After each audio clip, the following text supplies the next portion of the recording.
சோழராணி அத்தியாயம் 36. சிந்தனையோடு குறுக்கிலும் நெடுக்கிலுமாக உலவிய மாமன்னன் மீண்டும் தன் தங்கையின் மைந்தனை நிமிர்ந்து நோக்கி பேசத் தொடங்கினான். இந்த வீரனை உனது வத்சராஜ்ய யுத்தத்திற்கு பிறகு இங்கு அனுப்பி வைப்பதில் ஏதேனும் இடர் உள்ளதா ராஜேந்திரா என்ற வினாவை வீசினான். இல்லை சக்கரவர்த்திகளே, இடர் ஏதும் இல்லை. தாராளமாக இவன் இங்கு வரட்டும் என்றான் இளவரசன் அவசர கதியில் சொற்களை உதிர்த்து. நல்லது, நீ ஓலையில் வேண்டியிருந்த உதவிகள் அனைத்தையும் வழங்கிட ஆணை பிறப்பித்து விட்டேன். பாதிக்கு மேல் இதற்குள் வேங்கிவனம் போய் சேர்ந்திருக்கும். காஞ்சியில் புதிதாக வடித்த ஆயுதங்கள் சில வண்டிகளில் அனுப்பவும் வடதிசை தண்ட நாயகருக்கு உத்தரவு அனுப்பிவிட்டேன். நீ குருகுலம் திரும்பிய பின் நிலைமைகளை கண்டு வேறு உதவிகள் ஏதும் தேவை இருப்பின் பெற்றுக்கொள்ளலாம் என்ற மாமன்னனின் சொற்களை கேட்டு பிரமித்த இளவரசனை நோக்கிய மன்னன் இதழ்களில் புன்னகை நெளிய பார்த்தான். என்ன பிரமிக்கிறாய் ராஜேந்திரா? உனது வளர்ச்சியில் எனக்கு மட்டும் அக்கறை இல்லையா என்ன? எதிர்காலத்தில் நீ வேங்கியின் மணிமுடி தரிக்கும் போது இடையூறுகள் இல்லாத சூழ்நிலை அமைய வேண்டாமா? உடனே நீ வேங்கி அரியணையில் அமர முடியாத வண்ணம் நிலைமைகள் இருப்பினும் அதுவே சாஸ்வதமாகிவிடாது என்ற மாமன்னரை, தங்களுக்கு எப்படி இவையெல்லாம் தெரியும் சக்கரவர்த்திகளே என்ற வினாவால் இடைமறித்தான் இளவரசன் ராஜேந்திரன். ஹாஹஹா என்று அதிர்வேட்டை போல நகைத்த கங்கை கொண்டானின் மைந்தனான மாமன்னன் 2ஆம் ராஜேந்திர சோழதேவன், வேங்கியின் மேல் எங்களின் ஒரு கண் எப்போதும் இருக்கும் ராஜேந்திரா. இது என் பாட்டனார் ராஜராஜ சோழ மாமன்னரின் காலத்திலிருந்து துளியும் மாறாத வாடிக்கை என்பது உலகறிந்த உண்மை. என் காலத்திலும் அது சரிவர நடக்கிறது. எனக்கு பிறகும் அது தொடரும் என்பதில் துளியும் ஐயமில்லை. இப்போது எனது தம்பியிடம் எல்லா நிலைமைகளையும் விளக்கிவிட்டேன் என்றான் மாமன்னன். யார், சோழ இளவரசரிடமா என்றான் வேங்கி இளவரசன் ராஜேந்திரன். ஆம் ராஜேந்திரா, நீ வளர்ந்து வல்லமை மிக்கவனாக பரிமளிக்க வேண்டும் என்று நான் விரும்புவது போலவே எனக்கு பின் சோழ அரியணையில் அமரப்போகும் என் தம்பி வீர ராஜேந்திரனிடமும் சில எதிர்பார்ப்புகள் உண்டு எனக்கு. என் தமையனாரும் நானும் முடிக்காமல் விட்ட விரதங்கள் சிலவற்றை வீர ராஜேந்திரன் தனது ஆட்சி காலத்தில் முடிக்க வேண்டும். முடிப்பான் என்றே முழுதாக நம்புகிறேன். அவனின் நாளைய பெருமுயற்சிகளுக்கு நீயும் உதவும் வண்ணம் நீ வளர்ந்து புகழடைய வேண்டும் என்றும் எதிர்பார்க்கிறேன் என்ற மாமன்னனின் வீர விழிகள் கனவில் லயிப்பன போல எங்கோ பார்த்தன. சட்டென்று பேசத் தொடங்கிய மாமன்னன், உனது சிறிய தந்தை விஜயாதித்தருக்கு வேங்கியை எதிரிடமிருந்து காத்து நின்று ஆளும் திறமை இருப்பதாக நான் கருதவில்லை. ஆனால் உன்னால் அது முடியும் என்று நம்புகிறேன். அதுபோலவே தற்போது நீ ஈடுபட்டிருக்கும் யுத்த முயற்சியும் அத்தனை சுலபமாக முடிந்துவிடக்கூடியதல்ல. உனது திக்விஜயம் பூர்த்தியடைய நாளாகலாம் என்று மாமன்னன் கூறிய போது மலைத்து நின்ற வேங்கி இளவரசன், நாளாகலாமா? என்ன கூறுகிறீர்கள் சக்கரவர்த்திகளே? எனக்கு புரியவில்லை என்றான். புரியவில்லையா? நன்றாக சிந்தித்து பார். நீ வத்ச ராஜ்யத்தின் மேல் போர் தொடுக்க முனையும் போது மேலை சாளுக்கியன் கை கட்டி நின்று வேடிக்கை பார்ப்பான் என்றா எதிர்பார்க்கிறாய் என்ற தனது அம்மானின் கேள்வியிலும் சற்று முன்பு அவன் தீர்க்க தரிசனத்தோடு வேங்கியை பற்றியும் தனது நிலை பற்றியும் துல்லியமாக உதிர்த்த உண்மைகளை செவிமடுத்ததும் ஆடிப்போனான் அம்மங்கை தேவியின் திருக்குமரன். ஆம் சக்கரவர்த்திகளே, விக்ரமாதித்தனும் தாராவர்ஷனுக்கு உதவி படைகளை அனுப்பக்கூடும் என்பதும் உண்மைதான் என்றான் மெல்ல. அப்படியாயின் அவர்களின் இணைந்த படைகளை எதிர்த்து வெல்லுகிற அளவு பெரும் ஆற்றல்கள் கொண்ட போர் குணமும் பிடிவாத குணமும் நிறைந்த படையாக உனது புதிய படை இருக்க வேண்டும் இல்லையா என்றான் மாமன்னன் தீட்சண்யமான பார்வை ஒன்றை தன் மருமகன் மீது வீசி.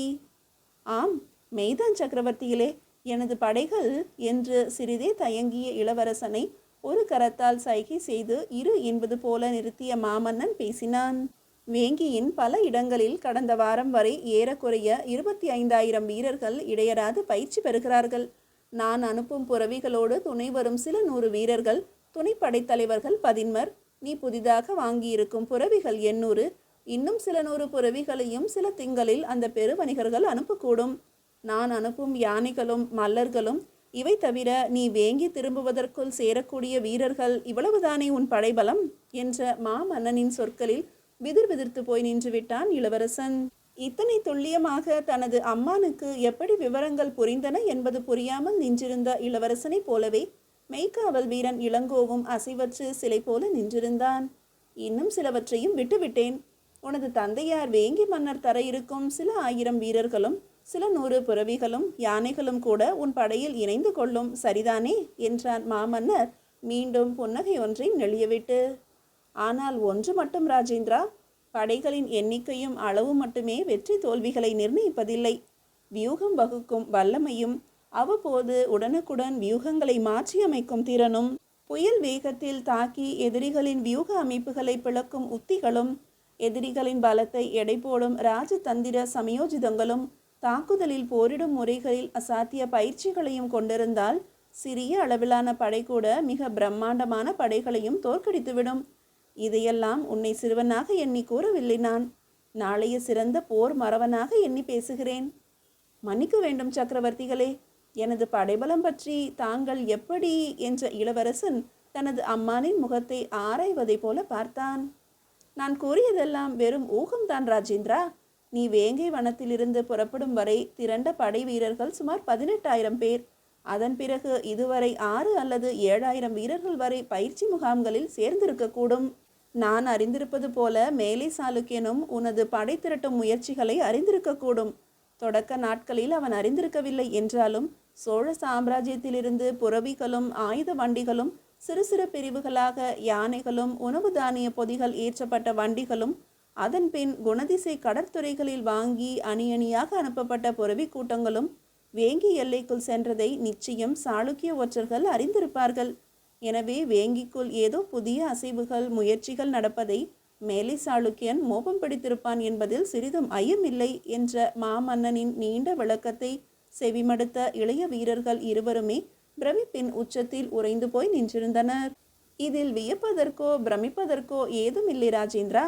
உனது ஓலையில் குறிப்பிட்டிருந்தது போல சோழ சாம்ராஜ்யத்தின் வடக்கு எல்லை ஓர கிராமங்களில் திடீரென புகுந்து கொள்ளையிட்டும் தீ வைத்தும் நாச வேலைகளில் ஈடுபடும் விக்ரமாதித்தனின் ஒற்றர்கள் உனக்கு சில நாட்களுக்கு ஒரு முறை வரும் படை அணிகளை பார்க்காமல் இருக்க நியாயமில்லை. அது மட்டுமல்ல, நீ வேங்கி சென்ற வழியில் உன்னை தாக்கியும் இருக்கிறார்கள், வேவு பார்த்திருக்கிறார்கள். உன்னை தூக்கிச் செல்ல வந்த மல்லர்களை நீ மன்னித்து அனுப்பிய போது தாராவர்ஷனை களத்தில் சந்திப்பதாக பகிரங்கமாகவும் அறிவித்தும் இருக்கிறாய். எனவேதான் உனது முயற்சிகள் அனைத்தும் கிட்டத்தட்ட வெட்ட வெளிச்சமானது போலத்தான் என்று விவரித்த மாமன்னனை பார்த்தபடி ஏதும் கூறாமலே நின்றிருந்தான் வேங்கி இளவரசன். அப்படியானால் என் யுத்த முயற்சியை என்ற இளவரசன் சொற்களை பாதியிலேயே நிறுத்தி தயங்கினான். உனது யுத்த முயற்சியை திக்விஜயத்தை எண்ணுவது போல தொடங்கிவிடு. அதற்கு முன் சோழர் படை உபத்தலைவர்களை கொண்டு பயிற்சி ஒத்திகைகளை சரிவர பார்த்துக்கொள். உனக்கு சரியாக தோள் கொடுப்பதற்காகவே தேர்ந்த உபத்தலைவர்கள் 10 அங்கு அனுப்பி வைத்திருக்கிறேன். அவர்களை நன்கு பயன்படுத்திக்கொள். சக்கரக்கோட்ட மண்டலத்தை நீ தாக்க தொடங்கும் போது மேலை சாளுக்கிய நாட்டின் தெற்கு எல்லையை சோழ படைகள் தாக்கும் என்ற சொற்களை மாமன்னன் உதிர்த்த போது குலுங்கி நிமிர்ந்தனர் இளவரசனும் இளங்கோவும். ஆ என்ற கூச்சலை அளவற்ற ஆனந்தத்துடன் வெளியிட்ட இளவரசன் ராஜேந்திரனும் மெய்காவலன் இளங்கோவும், சக்கரவர்த்திகளே, என்ன கூறினீர்கள்? மேலை சாளுக்கிய நாட்டின் தெற்கு எல்லையை தாக்கப் போவதாகவா என்ற சொற்களை உதிர்த்தனர். ஆம், தெற்கு எல்லையைத்தான். அங்கு ஒரு யுத்த களத்தை சிருஷ்டித்து விட்டால் வத்ச ராஜ்யத்தில் யுத்த களத்திற்கு பெரிய அளவில் உதவிப்படை மேலை சாளுக்கியனால் அனுப்ப முடியாதல்லவா? உனது பணி சற்று எளிதாகிவிடும். சக்கரக்கோட்டத்தில் நீ வலுவாக காலூன்றிய பின் மேலை சாளுக்கிய நாட்டின் வடகிழக்கு எல்லைகளை தாக்கவும் செய்யலாம். அதே நேரத்தில் வேங்கியில் இருக்கும் சோழ நிலைப்படைகள் சாளுக்கிய நாட்டின் கிழக்கு எல்லையையும் தாக்கலாம். ஒரே சமயத்தில் மும்முனை தாக்குதல்களை எதிர்கொண்டு மூச்சு திணறுவார்கள் அந்த மூர்க்கர்கள். அதன் பிறகு நீண்ட காலத்திற்கு உன் திசைக்கே வரமாட்டார்கள். அப்போது நீயும் பெரும் பொறுப்புகளை சுமப்பாய் என்ற மாமன்னன் நாசியிலிருந்து பெருமூச்சொன்று வெளிவந்தது. நன்றி சக்கரவர்த்திகளே. தங்களின் தீர்க்க தரிசனம் நிறைந்த உதவிகளுக்கும் தீர்க்கமான திட்டங்களுக்கும் நானும் வேங்கி நாடும் பெரிதும் கடமைப்பட்டிருக்கிறோம். தங்களை பாராட்ட சொற்கள் கிடைக்கவில்லை எனக்கு. அது மட்டுமல்ல, சோழ ராஜ்யத்தின் பெரு வணிகர்களுக்கும் என் மேலும் வேங்கியின் மீதும் மாறாத சொந்தம் கொண்டாடும் சோழ தேசத்து மாந்தருக்கும் எப்படி நன்றி கடனை திரும்ப செலுத்தப் போகிறேன் என்றுதான் புரியவில்லை என்ற இளவரசனின் சொற்கள் தழுதழுத்தன. தமிழ் சமுதாயத்தின் பரம்பரை குணம் ராஜேந்திரா அது. உலகின் எந்த மூலையை சேர்ந்தவராக இருப்பினும் அவர்களிடம் நட்பும் உறவும் பாராட்டும் குணம் எங்களுக்கு கருவிலேயே வந்துவிடும். அதனால்தான் தூர தேசத்து மன்னரோடும் மாந்தரோடும் நாங்கள் நேசக்கரம் நீட்டுகிறோம். கடல் கடந்த தொலைதூர தேசங்களோடு, சீனம், கடாரம், காம்போஜத்தோடும் நட்பு வணிக தொடர்புகளும் வைத்துக்கொள்ள முடிகிறது. நமது பரம்பரை குணங்களை நன்கு அறிந்ததால்தான் பல தேசத்து வணிகரும் இங்கு அச்சமின்றி கலன்களை செலுத்தி வந்து வாணிபம் செய்ய முடிகிறது. நமது தமிழகத்து திசை 1500 வரும் திரைக்கடலோடி திரவியம் தேடி கொண்டு வர நமது பெருமைகளே கவசங்களாக நின்று துணை புரிகிறது. அதுபோலவே உன்னையும் வேங்கியையும் இங்கு யாரும் அந்நியமாக பிரித்து பார்ப்பதில்லை. அத்துடன் நீ நாங்களே பார்த்து பார்த்து வளர்த்த செல்ல குழந்தை. உனது வெற்றியெல்லாம் எங்களின் வெற்றி, உனது புகழெல்லாம் எங்களது புகழ். நீ தோல்வி கண்டால் எங்களைத்தான் அது முதலில் வருத்தும். எனவே உன் ஒவ்வொரு அசைவையும் சோழ சாம்ராஜ்யம் உன்னிப்பாக உற்று நோக்கும். நீ காட்டும் நன்றி உணர்வெல்லாம் வேறு எதுவும் இல்லை, அது நீ ஈட்டுகிற வெற்றிகள் மட்டுமே. எனவே எங்கள் எதிர்பார்ப்பெல்லாம் உனது மங்காத புகழேந்தும் மாபெரும் வெற்றிகளை மட்டுமே. அதுதான் நீ வளர்ந்த மண்ணுக்கு தேடித்தரும் நன்றி மரியாதை எல்லாம் என்ற மாமன்னனுக்கு மூச்சு இறைத்தது. உடல் நல குறைவோடு பலகீனமாக இருந்த மாமன்னன் பரகேசரி 2ஆம் ராஜேந்திர சோழ தேவன் பெரும் உணர்ச்சிகளோடு மளமளவென சொற்களை கொட்டியதால் மூச்சிறைக்க நின்றபோது 2 எட்டில் தாவி நெருங்கிய வேங்கி இளவரசன் ராஜேந்திரன் தனது அம்மானின் பரந்த மார்பை நடுங்கும் கரங்களால் நீவிவிட்டு மெல்ல அணைத்தபடி பற்றி அழைத்து சென்று கட்டிலில் அமர வைத்தான். பெருவீர மாமன்னனின் வீர தழும்புகள் நிறைந்த முகம் வேர்த்து விட்டிருந்தது. அத்துடன் ஏதோ உள்ளுக்குள் நிகழ்ந்த பெரு வேதனையை வெளிப்படுத்தாமல் மறைக்க பாடுபடுவதும், பற்களால் இதழ்களை கழித்து கொண்டபோது அவனின் நரை கலந்த பெருமீசை நெளிந்ததும் கண்டு கலங்கினர் இரு இளம் வீரர்களும். கடந்த நாழிகையில் அங்கு நிலவிய பெரும் பிரமிப்பு, ஆச்சரியம், அளவற்ற உற்சாகம், கிளர்ச்சி, பெருமிதம் போன்ற கலவையானதொரு சூழல் திடுமென மாறிவிட்ட இறுக்கமான துன்பம் கலந்த நிமிடங்களின் நகர்வில் அரண்மனை மருத்துவர் அழைக்கப்பட்டு அவசர சிகிச்சையும் தொடர்ந்தது மாமன்னனுக்கு. அரச மருத்துவர் மாமன்னருக்கு ஓய்வு தேவை என்றதால் வேங்கி இளவரசனும் இளங்கோவும் அந்த அலுவல் அறையிலிருந்து வெளியேறியதோடு அல்லாமல் அந்த சோழ கேரளன் என்ற திரு மாளிகையை விட்டும் வெளியேறினர்.